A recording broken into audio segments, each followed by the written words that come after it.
how you can stop your mind. Bagaimana Anda ingin menghentikan fikiran Anda yang jahat? Jabatan Mufti Negeri Sembilan. Semalam jumpa di rumah yang amat berhormat, saya tanya Datuk Mufti, macam mana tarekah. Sebab apa? Sebab tarekah ini adalah metod cara berzikir. Ada Naqsabandiyah begini, ada Syattariyah begini, ada Syaziliyah begini. Bagi yang tidak mengamalkan tarekah, maka dia sebut saja la ilaha illallah, tak usah ikut goyang kepala, sebab kita tak tahu mana ke kanan, mana ke kiri. Khawatirnya dia ke kiri, kita ke kanan, belaga pula. La ilaha illallah. Setelah tahlil la ilaha illallah, apa kita katakan di akhir tahlil? Kalimatu haqqin 'alaiha nahya wa 'alaiha namutu wa biha nub'atsu. 3. Kalimatu haq, kalimat yang hak, 'alaiha nahya, dengan itu kita hidup, wa 'alaiha namutu, dengan itu kita mati, wa biha nub'atsu, dengan itu kita dibangkitkan, dengan itu kita hidup, dengan itu kita mati, dengan itu nanti dibangkitkan di padang mahsyar. Satu baru, yang dua belum. 'Alaiha nahya, dengan itu kita hidup, 'alaiha namutu, dengan itu kita mati nanti. Walaupun ustaz, walaupun ulama, walaupun tok guru, kalau dia sakit sakratul maut, maka kita tetap talqinkan sebelah kanan, la ilaha illallah. Tuan, pesankan ke istri, bila engkau nampak aku akan mati sakratul maut, talqinkan ke telinga sebelah kanan. Puan sudah siap? As-sukutu alamatur ridha, diam tanda bersetuju. Begitu dalam hadis Nabi. Walaupun hadis itu sebenarnya untuk acara pinang meminang, tapi hari ini diam maknanya setuju, sebab mereka menjaga hati suami. Bila saya tanya tadi, puan siap? Dia ragu. Bila dia kata siap, laki tengok. Siap tak siap, malaikat maut datang. Kawan sahabat menengok kita di hospital, di bilik ICU, tertulis ICU, maknanya ICU, you don't see me. Maknanya saat itu tiada siapa boleh memandang. Pada saat itulah zikir kita datang. Itulah kenapa kita membiasakan zikir la ilaha illallah. Malam Jumat zikir, kenduri rumah baru zikir, kereta baru zikir. Yang lain yang sebut nanti marah. Apa maknanya? Supaya hati ini jangan lupa, jangan lalai. Kalau dia sudah tanpa fikir lagi, kalau masih berfikir, belum berfikir, tanpa berfikir dia automatically berzikir. Bawa kereta, nampak anak telangga, anak ayam, la ilaha illallah. Itu sudah spontan. Apa maknanya? Automatically dia berzikir, dia selalu ingat kepada Allah Subhanahu wa taala. Itulah makna jiwa dia dah bertauhid. Alladzina yadhkurunallaha qiyaman, orang-orang yang berzikir waktu tegak, wa qu'udan, waktu duduk, wa ala junubihim, waktu dia berbaring tidur. Jumpa budak-budak kecil, payah kita nak ajarkan dia ayat kursi, Allahu la ilaha illa. Budak kecil, anak saya Sami baru umur 2 tahun 4 bulan, nak ajar ayat kursi payah. Dia sebut hantu. Kata saya, kalau jumpa hantu, baca Allahumma barik lana fima rozaqtana wa qina. Semalam pagi bila nak pergi, Allahumma, jangan sebut hantu, kata saya. Allahumma barik lana. Kata dia, makanlah, kata dia. Tahu pula dia itu doa makan. Maknanya mengingat Allah.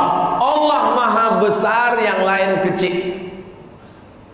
Kawan tak ada, istri meninggal, ayah bunda ditelan tsunami, sahabat dunia tak lagi kenal dengan kita. Yang ada hanya Allah. Angkat kedua tangan, luruskan tauhid. Allahu Akbar. Engkau maha besar, yang lain kecil. Yang paling jahat fikiran. Yang paling jahat, yang merosakkan manusia ini adalah fikiran. Kalaulah dulu pergi ke hospital, kalaulah dulu pergi ke dokter ini, kalaulah dulu tak makan banyak, kalaulah dulu tak minum teh tarik, kalaulah dulu tak minum kopi, kalaulah dulu kalau itu miftahus syayatin, kunci setan masuk kalau. Satu kalau, datang kalau dua, datang kalau tiga, datang kalau empat. Itu yang membuat orang duduk sendiri, bercakap sendiri, lama-lama senyum sendiri. Sebab apa? Kalau. Macam mana nak membuang kalau? Satu kalau datang, pukul halau dengan satu zikir. Begitu datang kalau, astaghfirullahaladzim, afdalul zikri la ilaha illallah. Mak saya meninggal dunia. Kalau dulu saya bawa ke rumah sakit, kalau dulu saya bawa dia berjalan ke Kuala Lumpur, kalau dulu saya bawa dia ke Bandar Seri Begawan, kalau dulu saya senangkan dia, kalau itu membuat kita berduka. Saya pergi ke hospital. Sampai di hospital, jumpa sahabat saya pensyarah. Doktor pensyarah sakit, saya sehat Ustaz Somad. Lalu kenapa pergi ke hospital? Mentua saya sakit, mak orang rumah saya sakit. Sakit apa? Awalnya luka sikit, terus rupanya rupa sikit. Orang cakap pada dia, bila awak luka sikit, ada gula, ini nanti merayap kemana-mana, selepas itu akan dipotong. Dia takut. Bila dia takut, naik darah tinggi, naik jantung, naik asam lambung, naik sekarang kemarin. Sebab apa? Kalau. Yang jahat itu adalah fikiran. Itu kenapa orang gila sehat, sebab dia tak berfikir. Bila orang terlampau banyak masalah dalam hidup, masalah di office, masalah dengan jiran, masalah dengan istri, masalah dengan anak, maka dia macam mana nak tenangkan jiwa dia? Dia pergilah ke rumah spiritual. Dia bawa kereta, dia tengok rumah spiritual, dia pun singgah. Macam mana cara nak melupakan segala masalah dalam kepala ini? Maka dia pun diajarkan, pejamkan mata, tarik nafas dalam-dalam, tahan dari atas, keluar dari bawah. Dengarkan suara burung berkicau, dengarkan suara air gemericik terjun. Nak melupakan masalah ini, dengarkan nafas baik, tarik nafas, hembus nafas, tarik nafas, hembus nafas. Lupakan semuanya. Di dalam tu lupa, keluar ingat balik. Pergi jumpa doktor. Dia bagi tahu, doktor ni tak ada cakap-cakap, doktor hanya tulis, tak apa dia tulis, wallahu alam.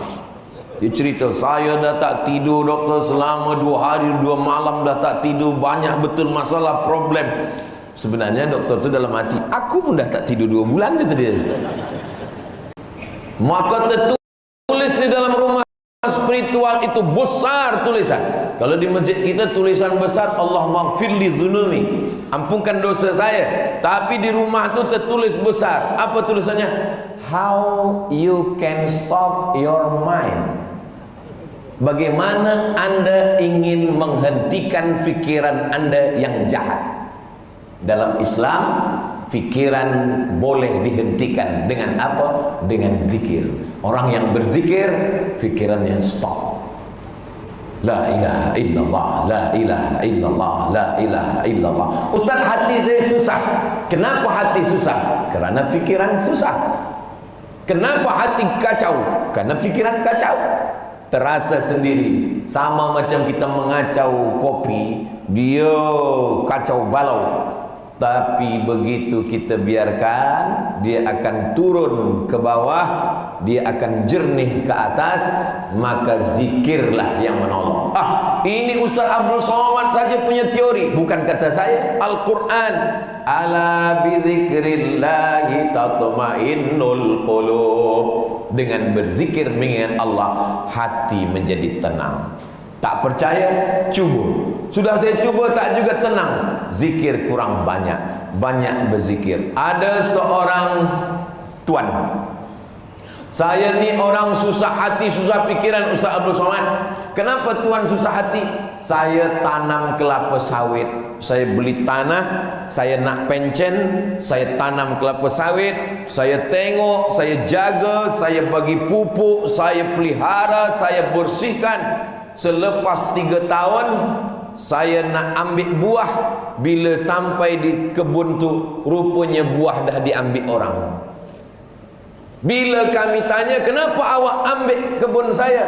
Dia bercakap, kebun ini punya kami sebab surat yang rasmi adalah surat saya. Maka saya sampai pukul 2 malam tak tidur Ustaz Abdul Somad. Berkalau-kalau. Kalaulah dulu tak beli tanah, kalaulah dulu tak tanam sawit, kalaulah dulu kalau. Pukul 2 malam tak tidur. Sampai anak saya berkata, "Ya, ayah, saya bawa ke hospital bagi ubat." Sampai di hospital saya dibagi ubat Ustaz Abdul Somad. Dibagi ubat tidur. Alhamdulillah, saya makan, masalah hilang, saya pun tidur.